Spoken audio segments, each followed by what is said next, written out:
All right.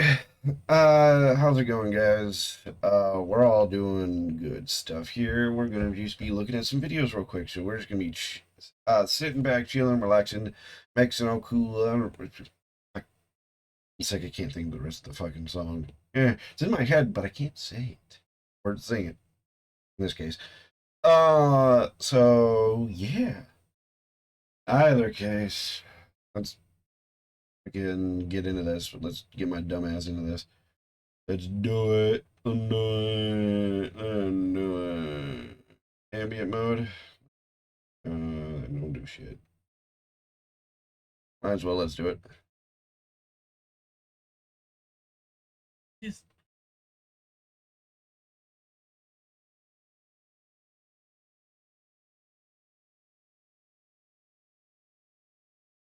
Oh, whoops. Let me restart because I just realized web browser audio is not being captured. Fuck. Give me. There we go.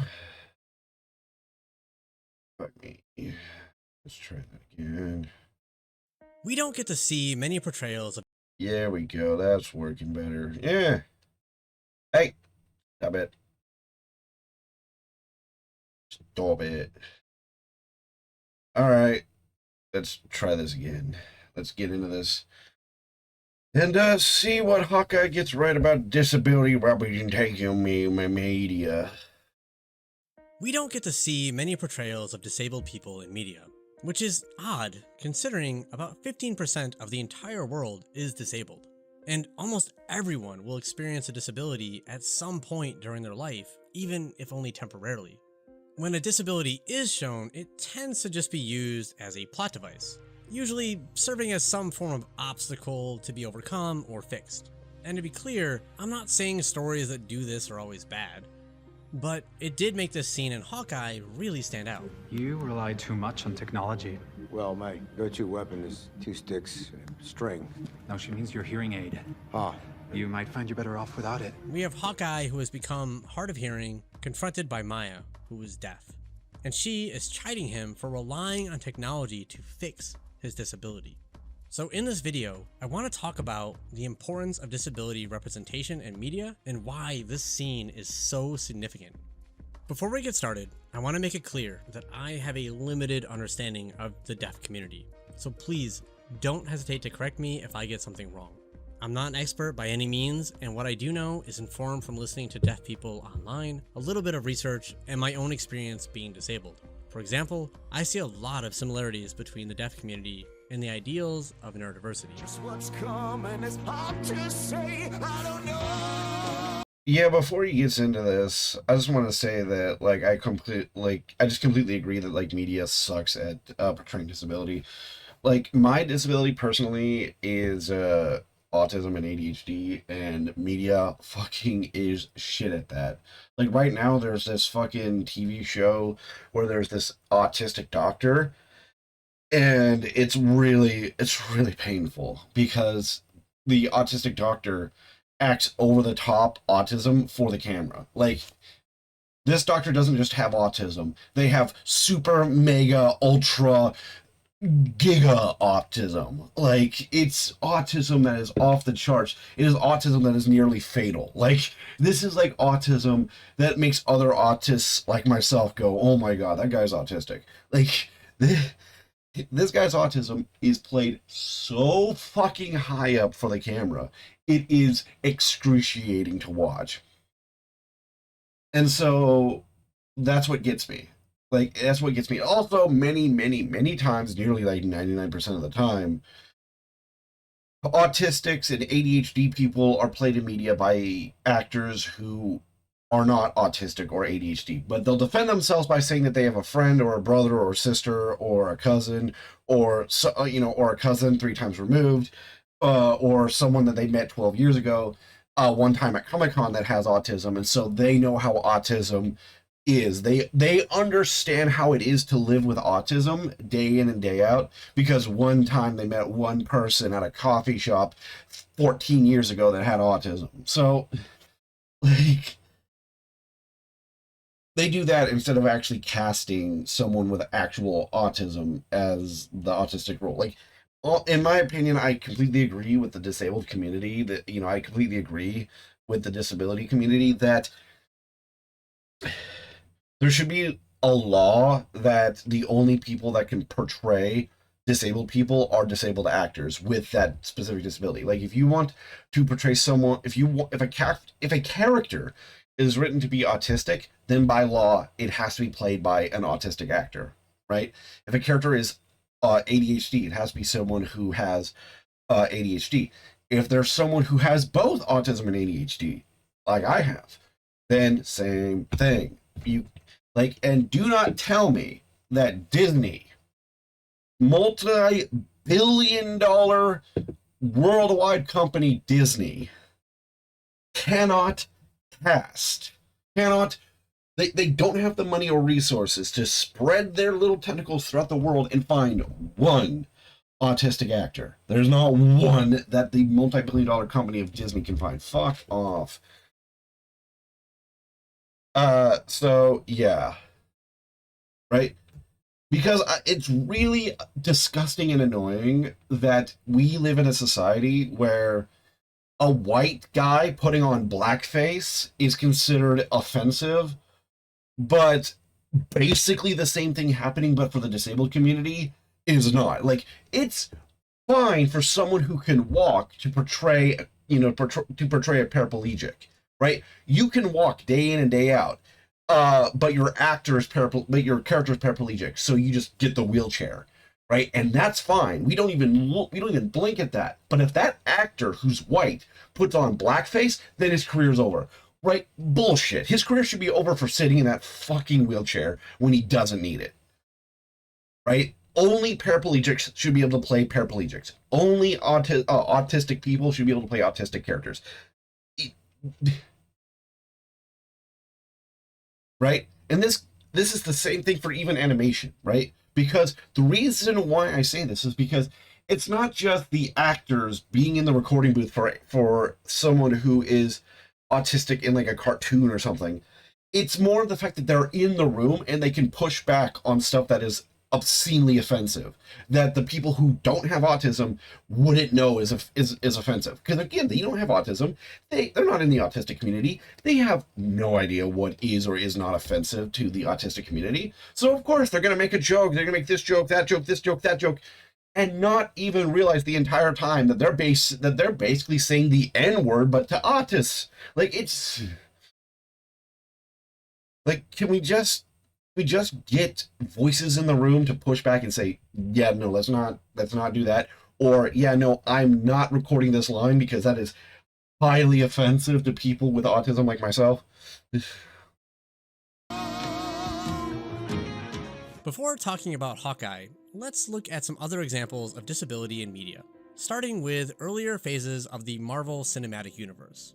Doctor Strange is a surgeon who becomes disabled as a consequence for his actions. What did they do? Which then leads him on his quest to get healed. Finding magic that could do so, he only decides not to heal himself, seemingly as a reminder. Here, the disability serves as a plot device. As Strange redeems himself, he is effectively no longer disabled.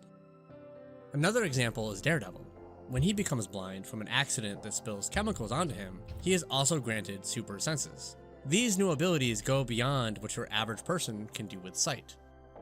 This kind of story falls in line with the idea of being differently abled, rather than disabled. While the idea behind Again, I like that is something that really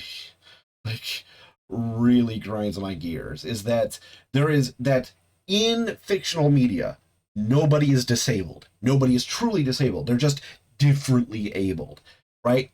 Oh, because they're in a wheelchair, because they're paraplegic, that doesn't make their life harder. No, it gives them fucking superpowers, right? Like, again, it's like, oh, fucking Charles Xavier? Yeah, no, his wheelchair doesn't limit him because his true power is his mind. It's like, okay, bullshit.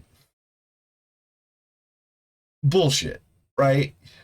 Can we have characters who are truly disabled in these fucking shows, right? Can we have characters who have to deal with life that is built and to benefit those who are able-bodied, because that's the true story. The true heroic story is someone who is disabled finding a way to make life work in a world that is not set up for them. That in a world that is set up to make them fall on their face and fail because of the fact that the world is not designed for them. It is designed for normal people. It is designed for the non-disabled. It is designed for the cis hetero normative fucking bullshit able-bodied person.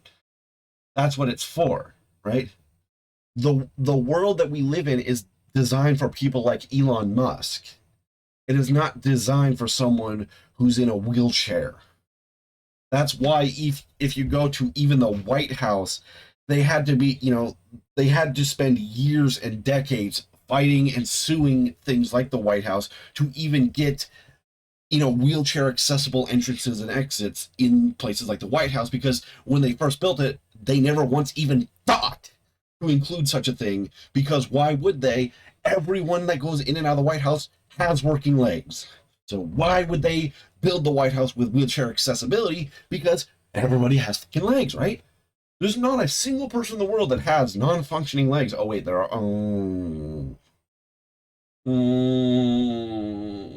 Right.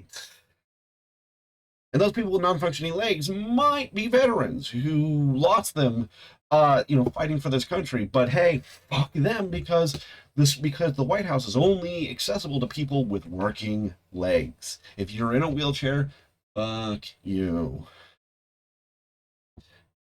We kindly ask you to go somewhere and quietly die.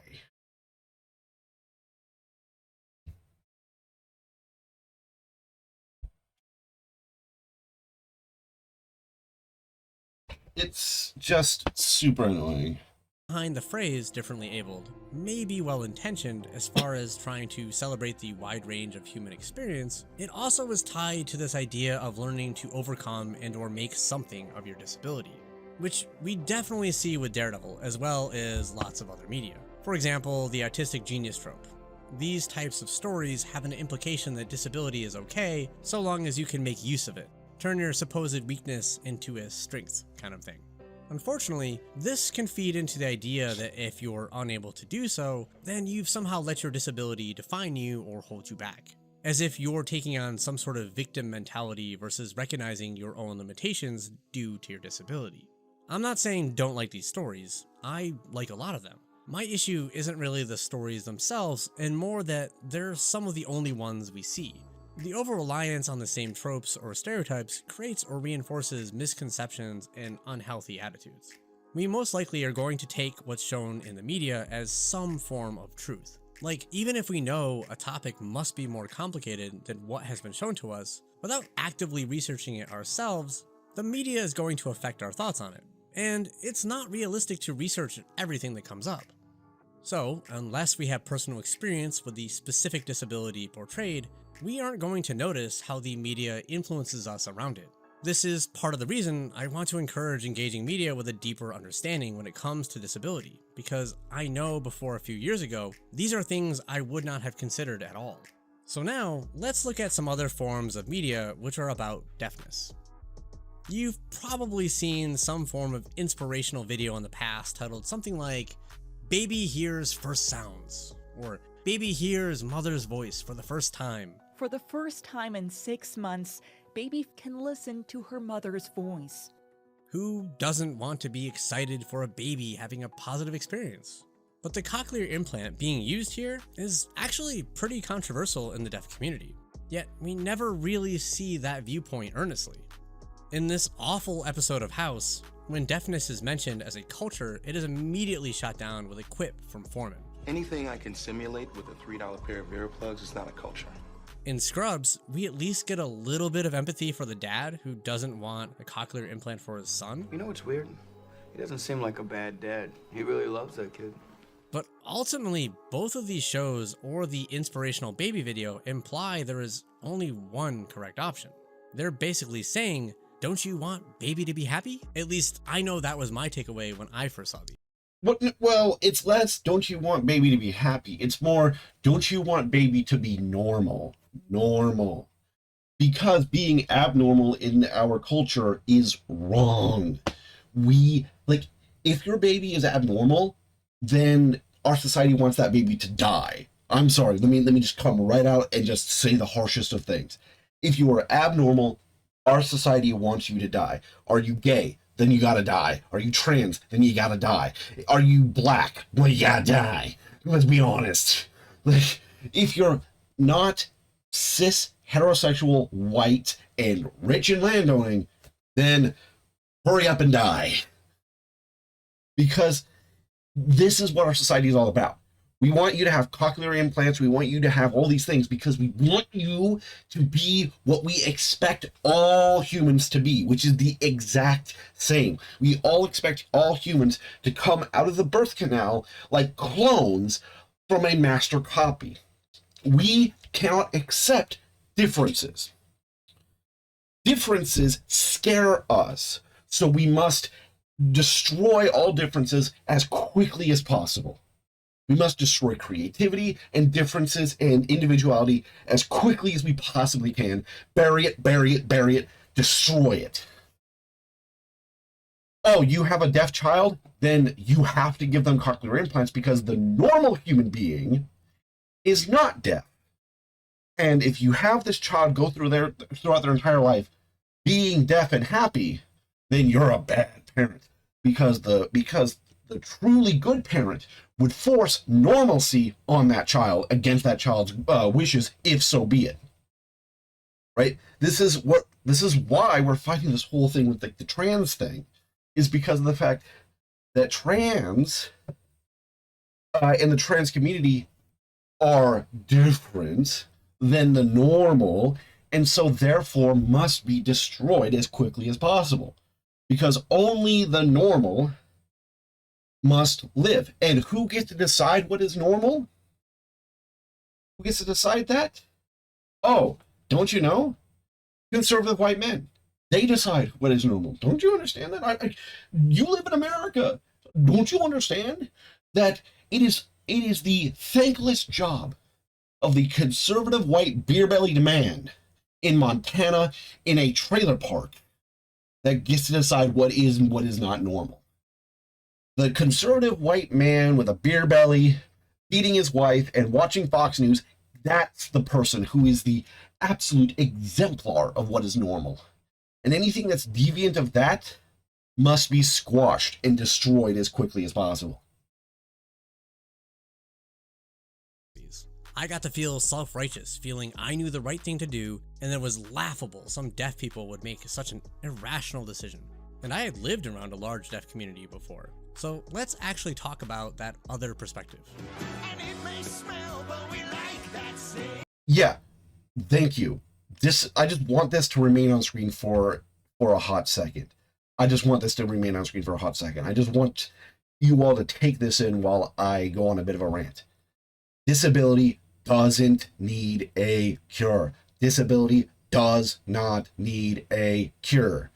I want you to suck it in, breathe it in, ingest this into your very souls. Disability does not need a cure, right? If you're going to come up to me, here's the thing. Here's a big thing for the autistic and ADHD community. Here is a great point on how you find a actual nonprofit that cares about autists and doesn't hate us, right? You want to know why the autistic community hates the puzzle piece logo? It's this right here. This right here. It's because the puzzle piece organization, as far as I'm going to call it,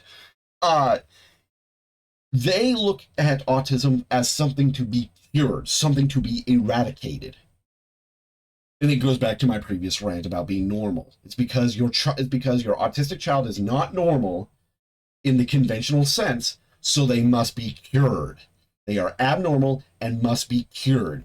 They are basically have this like autistic demon in them, and it must be excised. No. True autistic nonprofits and organizations do not look at autism and ADHD as something to be cured. They looks at something to be lived with and enjoyed, because autism and ADHD is all it really is. All these disabilities are just facets of a person's total personality. Right? Oh my.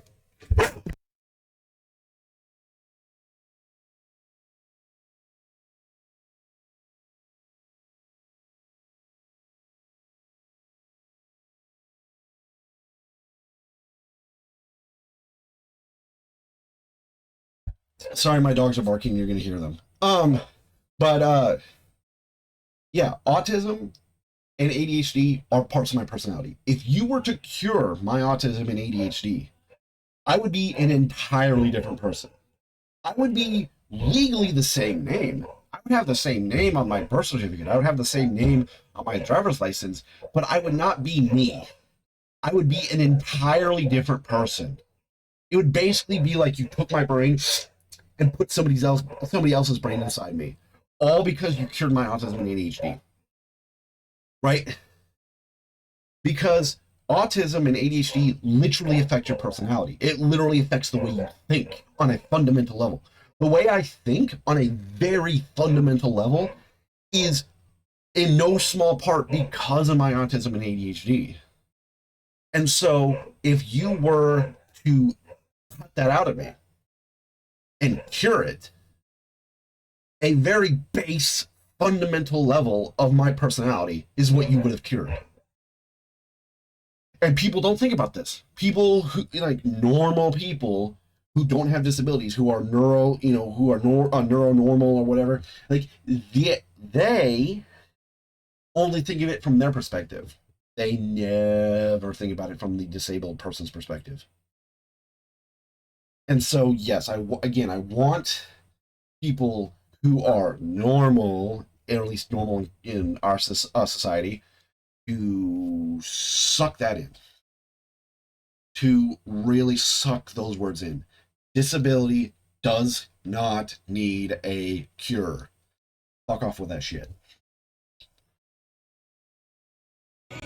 Let's start by taking a look at cochlear implants. What's not to like about a technology that converts sound to electrical signals for someone's brain? There are two main issues that I could find. First, they are painted as a magic bullet. Take the baby video. It implies you get the surgery and then voila, you can hear. But it's not quite that simple. For starters, cochlear implants don't work for everyone. And many people who receive an implant decide to stop using them, which seems to suggest the device wasn't giving them much benefit. Although some did stop due to side effects like facial twitching, post-surgery scarring, stigma, and pain from the device. Cochlear implants also don't fully replicate hearing. Results can vary quite a bit, and some people hear no improvement at all. If you're living somewhere like the United States, it can be pretty expensive. Without insurance, the average cost can be between $30,000 and $50,000. And sometimes the device stops working, meaning you need a replacement later on. Like any surgery, there are possible complications. For example, some patients develop meningitis, which is an infection of the fluid around the brain. It is extremely rare, but some patients have died from it. For someone born deaf, it takes extensive training to interpret the sounds to understand spoken language. Which brings us to the second issue. Getting an implant and learning to speak is often presented as a strict binary choice in opposition to learning sign language. There's no reason a child couldn't learn both sign language and verbal language if they receive an implant. But there is often a strong push from implant teams and manufacturers to only focus on verbal language. Sometimes even pushing parents to sign contracts promising to avoid teaching sign language to their child at all. This is concerning because if a child is not exposed to enough language while they are younger, they can be at risk for language deprivation. Yeah, and that is a very big thing to bring up, which is why are these companies forcing parents to sign this contract to not use sign language? What's wrong with sign language? No, seriously. If you're a CEO or a person who is ever thinking about becoming a CEO for one of these medical organizations, I gotta ask you, straight up, straight up. What's wrong with sign language? Saying there's something wrong with sign language is like saying there's something wrong with Spanish. It's like saying there's something wrong with English. It's like saying there's something wrong with Japanese. It's just a fucking language, dog. Why do you have a fucking problem with it? And having someone sign a contract saying I will not teach my child sign language is akin to you forcing a contract in front of me saying, "Hey, American parent, sign this contract saying you will not teach your child English in America." What the? Why? Why? It's just a fucking language. Get off my fucking dick. So, yeah, no. Miss me with that bullshit. That should be fucking highly illegal. The fact that it's not is highly offensive. Right? Those contracts should be thrown out of court and laughed out of court immediately. Right? Because again, I could just keep going. It'd be like me going like, "Hey, you need to sign this contract that says you're never going to tell your child who's black that they're black, and you can never teach them about their African history. You can never teach them about black history, anything like that. You have to, by this contract, raise them as if they're white." Imagine I tried to pull that contract, and imagine how many lawsuits there would be. The fact that there are no lawsuits against these contracts is really fucking insane.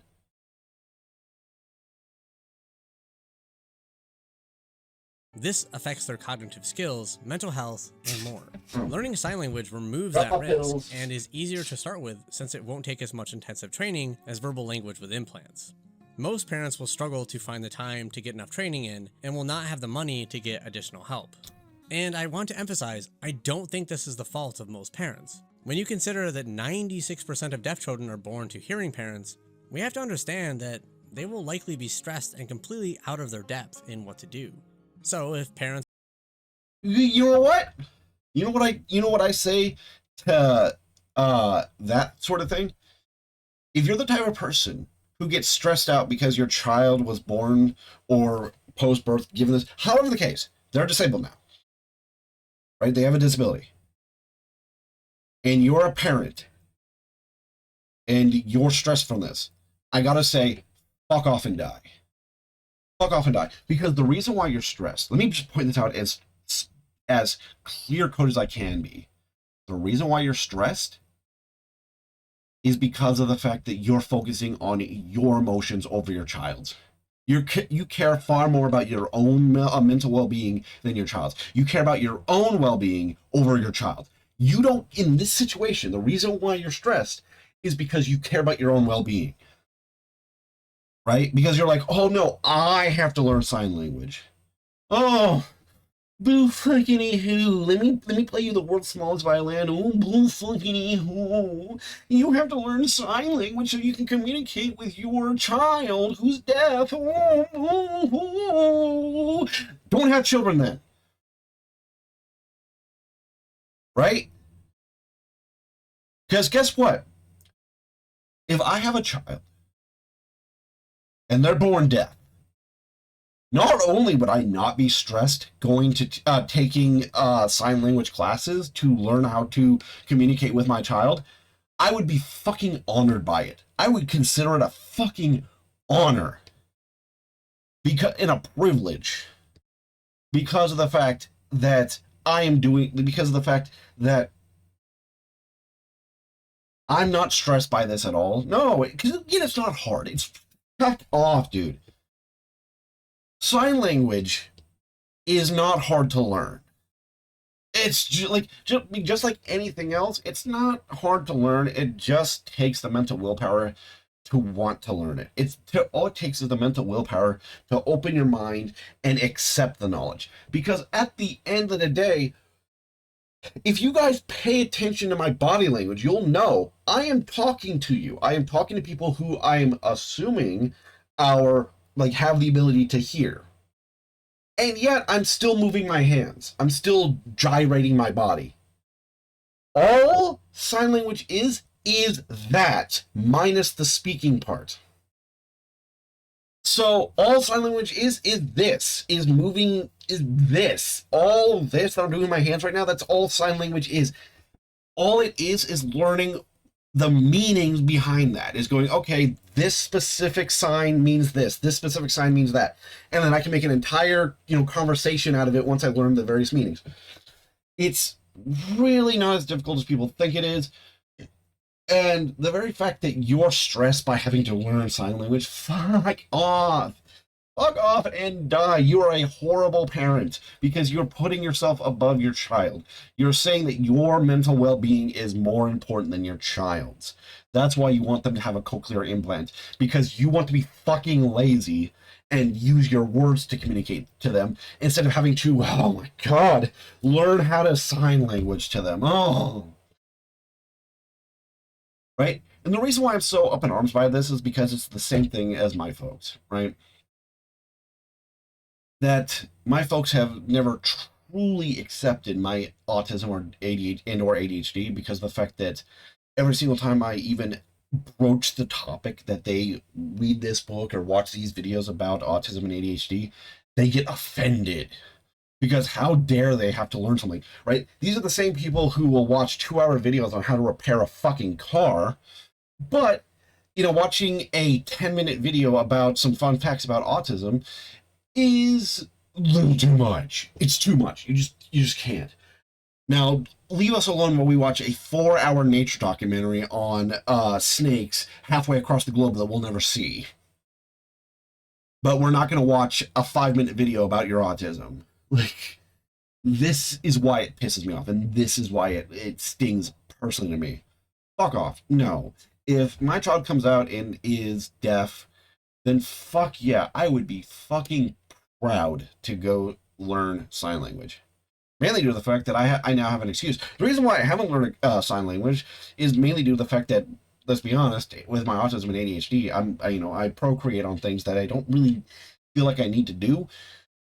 Because if I learn sign language, I literally don't know anyone in my entire life who's deaf. But if I meet someone who's deaf and or my child is deaf, oh fuck yeah, that is a clear-coded gold star excuse for me to learn sign language, and I would fucking rush on down there and I would take all the classes.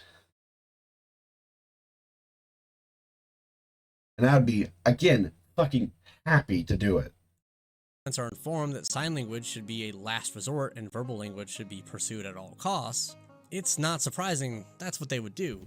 This seems like a lot of risk though, based on the assumption that sign language is somehow less, because there is not evidence supporting sign language gets. Yeah, again, this whole idea of, that sign language is less, again, it really comes off. To me, it really comes off as, how dare these Japanese people living in Japan speak Japanese? Why don't they speak English? That's what it comes off as. It comes off as really, really angry. There's how dare you expect me to learn a different language to communicate with you? You should be forced to learn my language. Because I'm important. The entire world revolves around me. Don't you dare. That's how it comes off as. It is really annoying. Okay, maybe put yourself second. For the first time in your life, you come second. Learn sign language to communicate with your child. Fuck off. It's in the way of learning verbal language. All of this is even more complicated when talking about implants for young children who will be unable to give consent. Because it's one thing as an adult to take a risk or modify your body in any way you want, but it's completely different when the decision is being made for you. This is something I found alarming revisiting the medical shows I mentioned earlier. In Scrubs, they go around the dad to get permission from the mom, and there's never any communication with the kid at all, who is clearly old enough to have an opinion on the matter. In House, the child was adamant he wanted to remain deaf, and of course, House ignores that wish.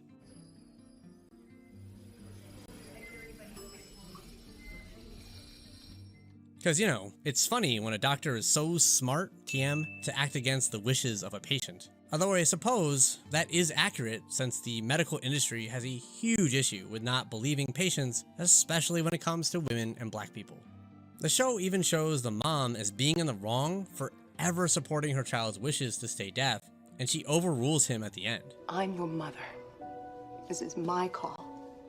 I don't know if I'm making the right one, but it's mine to make. I cannot stress enough how awful this episode is. It goes out of its way to portray pride in being deaf as silly and wrong. Unfortunately, there's a long history of this dismissive and harmful mindset known as oralism. Looking back to 1867, all deaf schools used sign language. However, by 1918, a whopping 80% of deaf students were educated orally instead. This sweeping change was in large part due to sign language being actively demonized by Alexander Graham Bell. You probably remember him as the guy that invented the telephone, even though he actually stole it from this guy, Antonio Meucci, an Italian immigrant who couldn't afford the $10 to renew his one-year impending patent. Bell made it his mission to get rid of sign language, which he referred to as a language that made the deaf less than human on the level of indigenous people, or simply primates. Thank you for putting that on the screen, because I was about to be like, that is obscenely offensive. A language that made the deaf less than human on the level of indigenous people.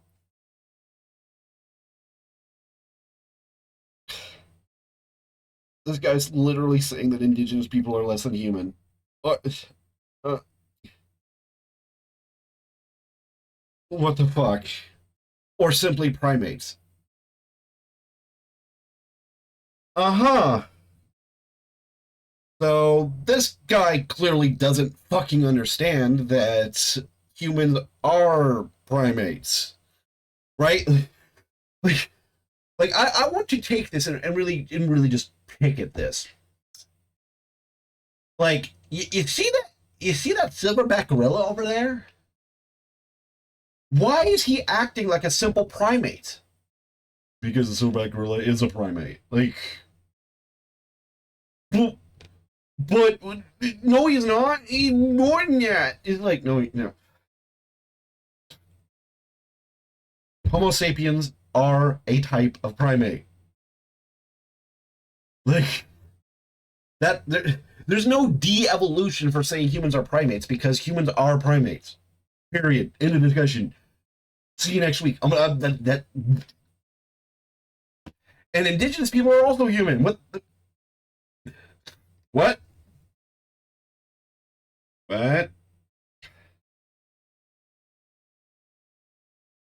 I am being mentally assaulted right now. What the fuck? He worried that if deaf people began socializing, they would intermarry and create, in his words, a defective race. See, it always comes back to that. It always comes back to Nazism. Like, why? Why does it always come back to Nazism? What the fuck? A defective race. Oh. Need I even ask what a non-defective race is to this guy? Like, need I even ask? Bell grew up with a mother who had become deaf later in life, and he admired her ability to blend in with the hearing world. So, he seemed to think every deaf person should be like his mom. This meant pushing all deaf people to blend in by focusing on learning how to lip read and speak. Thank you. That's exactly what I was literally saying at the beginning of this reaction, that's where it all boils down to. Blending in with normal society. That's what it always boils down to. Every one of these things always boils back down to blending into normal, cis hetero, white male society. That's what it always boils down to. Again, if you don't look and act like a blonde, blue-eyed, white male, rich, who owns land, then you are defective in some way and you must fix that. Even though pushing oralism left about 9 out of 10 deaf children behind in school. Bell didn't just stop there, though. He advocated for eugenics, saying the following at a speech. Of course he did! Of course he did!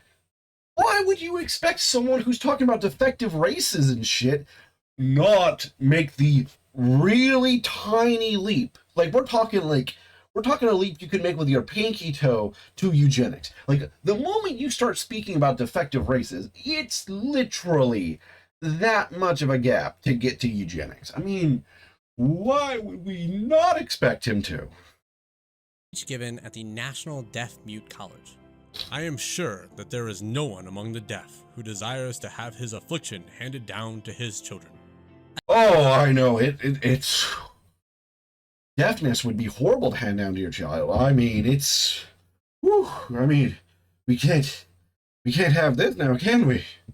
It would be horrible. It would just be horrible. I can tell you, it's not great to hear this. As an autistic adult, I've heard similar things in recent years, from people assuming I would not want my kids to be autistic like me. Yeah, oh yeah, no. Oh yeah, no. You can fuck up with that shit. Oh, would you want your child to be autistic? Fuck yeah. Why not? You saying there's something wrong with autism? Are you saying like you'd want your child to be ADHD? Yeah. Again, are you saying there's something wrong with autism? Are you saying there's something wrong with ADHD? Why would I not want my child to have autism and or ADHD? Are you saying there's something wrong with it? Because if you're saying there's something wrong with autism and or ADHD, then you're saying there's something wrong with me. Which is literally a personal insult. So you better watch yourself. What's really troubling is Bell thought he was helping. He even had a deaf wife that he had 4 children with. See, Bell thought it was okay for deaf people to have children so long as it wasn't hereditary and his wife Mabel didn't become deaf until she was 5 from scarlet fever. So, just in case you were worried, Bell was consistent with his eugenics. Mabel never publicly disagreed with any of her husband's speeches or writings, and she never identified as deaf. She prided herself on being able to blend in like someone that could hear. Yet, when she was nearing death from cancer, she wrote to her daughter, Elsie. Having taught you all my life to forget that I was deaf, I now want you to remember it. It makes me sad to think she lived her whole life trying to live to everyone else's expectations, trying to fit in. And this to me is at the heart of the problem focusing on fixing disability. Yeah, why did she have to fit in? Like, why couldn't she go up to her husband and say, suck my fat fucking clit, I'm deaf and I'm proud. I'm deaf and I'm proud. I'm deaf and I'm proud, fuck you. Bell and others like him never seem to stop and consider whether or not this is what the people with those lived experiences actually want. And we see this with many disabilities like autism or Down syndrome. The focus becomes on eliminating these differences, both through preventing. Yes, again. That's exactly what it's about. It's about eliminating, it's about eliminating the differences. That's exactly what it's about. It's about eliminating the differences and making it, and just again, it's going back to the whole thing of it's going back to the whole Nazi thing of the Ubermensch, right? That it's going back to the whole thing of if you are not this, then you need to, as quickly as possible, heal over and die. If you don't look exactly like this guy, then you need to kill over and die. Right? You need to, as quickly and as quietly as possible, go to a quiet little corner where nobody can see you and just die. Because this is all our society wants. That right there is all our society wants. If you are this is the poster child for normal. And that's why you folks out there, you want to know why I get offended by terms like normal? It's because of this. It's because of the fact, thank you for the follow, by the way, but it's because of things like this that I get really, really upset with the idea of normalcy in human societies. Because guess what? There is no normalcy. There's no such thing as perfection. Human error makes sure of that. Human error will always make sure that there is no such thing as perfection when it comes to humans. Perfection doesn't even exist in evolution, by the way. You can go down the list. If you're studying medicine, you can go down the list of the problems with the human body that even the blonde-haired, blue-eyed Ubermensch that the mustache model from Germany in the 1940s sought after so much. Yeah, that human body that he sought after so much is riddled with problems. Riddled with errors. There are body parts that literally have no use at all. You can look them up. There are bones in our feet that are there from back when we used our feet as an extra pair of hands, but obviously we don't do that anymore because we stand upright. And so that bone, that muscle is still there, literally being useless. Our entire lives we carry around a bone and muscle group. For if we want to use our feet as hands, but we never do, and so it just atrophies and sits there. And so you can come off with this high, mighty, falutin bullshit about the human body being perfectly designed by a creator, or, chasing the Ubermensch myth. You can fuck off with that shit. Everyone's different. Everyone has different DNA. DNA is a literal roll of the fucking dice, right? Whenever a woman gets inseminated with a male sperm, that shit is a roll of the fucking dice. It is a literal, universal roll of the dice about what comes out of that combination. And so you either accept your child for who they are currently, or you don't, and you're a horrible parent, and you should have never had children. It's literally that simple. You either accept your child for being human, therefore being imperfect, or you get mad at your child for not being a Ubermensch that your Nazi ass truly wanted.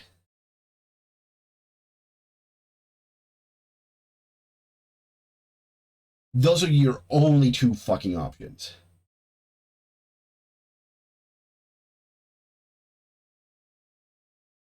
Either case, let's get back to this and finish it up.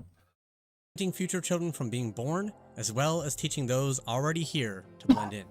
But it doesn't have to be this way. Which brings us back to Hawkeye. In Hawkeye, we get to meet Maya, a deaf character who is proud of their deaf culture. We see this in how she risks unbinding Clint's hands here because she believes he is also deaf, and she wants to give him access to their shared language. Clint, in return, respects that culture. He doesn't take advantage of this moment. Sorry. Hard of hearing, not deaf. If you're not familiar with deaf culture, you may just think Clint is talking about his medical condition here, but he's also giving information about his identity, because someone hard of hearing can be deaf, with a capital D, but Clint is not. Deaf, when spelled with a capital D, signifies being of deaf culture, while deaf with a lowercase d means someone who cannot hear. You can even be part of deaf culture if you are fully hearing, like a child of deaf adults. We also see many characters treat Maya like an equal. Most importantly, we are shown her childhood where she is fully accepted by her father. In fact, we explicitly see the importance of both the deaf and hearing world. You have to learn to jump between two worlds. The show even handles Clint's hearing loss respectfully and with acceptance. He is supported by Kate Bishop when she helps him navigate this call with his son. What? Daniel? It's Daniel. We also see Clint and his family have been learning ASL. I love you, Dad. I love you more. And I'm sure these portrayals were better because both the actors really live with these disabilities. Alaqua Cox, who plays Maya, is deaf. Jeremy Renner, playing Clint, is hard of hearing. Hawkeye is a good step in the right Oh, again, what I said earlier. Get actors who are from these worlds. Hawkeye is hard of hearing. Hire a hard of hearing actor. This Native American character is deaf and has been deaf her whole life. Hire an actress who has been deaf their whole life.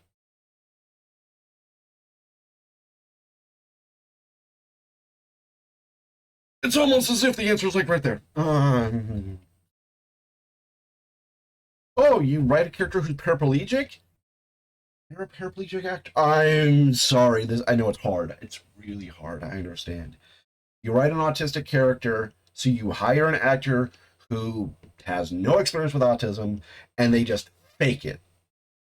And so what they do is they go into over the top stereotypes that just make the entire autistic community cringe so hard, because again, it's akin to a black person going to the theater and seeing someone walk out proud and happy, head to toe, blackface, like full on minstrel show, right? Like you are sitting there seethingly angry because you're like, look. Instead of covering this person head to toe in black makeup, just hire a black fucking actor. Right direction that I hope we see more of, because our culture, which includes the media we consume, gives us messages that we internalize. Sometimes that can be stereotypes or misconceptions about others that can lead to harm. And other times, the messages can lead to negative thoughts about ourselves. Almost everyone will experience a disability sometime during their life, and many will not recover fully, which is why it's so important to see stories that aren't just about overcoming or fixing disabilities. Not only is acceptance better for others, but it could be crucial for ourselves. And acceptance in no way means denying the difficulties that do exist. In Hawkeye, Maya's father is accepting, but it doesn't change the challenges she faces at school and other aspects of her life. It's impossible.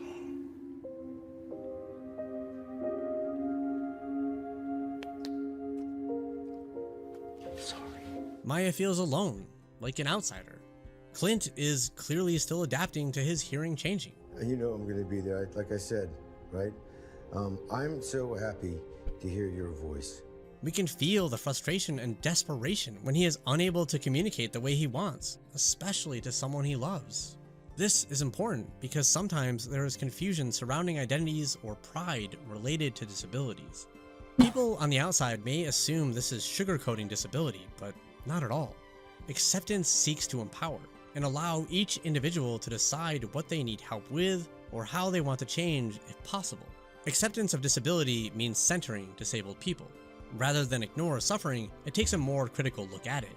Where is the suffering coming from? If it's societal, then why don't we change that? There's also a good chance a change that helps one group of people will benefit everyone. For example, a ramp doesn't just help someone with a wheelchair. Where I went to school, there was a large deaf community, and it helped my social anxiety to be able to write things down to make a food order, which was a standard around that city. That's actually why we need more stories that question the idea that disability just needs to be fixed. It's good for everyone. Things look dark, but I know this can't be the end. There is a lot of pressure in this world to always be productive, and I don't think that's healthy for any of us, but can be extra difficult when we're disabled. No one should have to feel like a failure just because they can't live up to expectations that were designed without them in mind. Learning acceptance rejects this and allows us to still be proud of our identity and ourselves. And honestly, that can be life-saving. I hope this video has helped articulate why focusing on fixing disabilities can be harmful, no matter how well-intentioned it may be. I wouldn't want to not be autistic, and it sucks to hear people talking about autism as if it should be eliminated. Does that mean I don't struggle? Absolutely not. But to follow the logic of disability equals suffering, and since we want less suffering, we should get rid of disability, really is just an argument for removing diversity. Because in our current society, everyone would suffer less if they were just able-bodied white cisgender males that are right-handed and of average height and so on. You get the point. And if you struggle to grasp why some of us would not simply get rid of our disabilities, I suggest looking for communities related to them, because I think you'll often be surprised. That doesn't mean some people wouldn't want to be rid of their disability, but you can't advocate for getting rid of something universally and ignore the impact that has on everyone else. Instead of painting disability as something that must always be fixed, why don't we address the issues that make living disabled difficult? Which means tackling problems like a culture of constant mistrust and worry that someone might get help that isn't needed. We all need help all the time. Why don't we just acknowledge that some people will need more support, and that's okay? What are your thoughts in the movie that he isn't hard of hearing? Because I think that was a big issue to me, just because I'm such a huge fan of his in the comics, and I thought that it really brought a lot of diversity in the comic world, and to not have that in the movies was a little sad. Thanks for watching, everyone. Well, that was a good video. And so, yeah, like,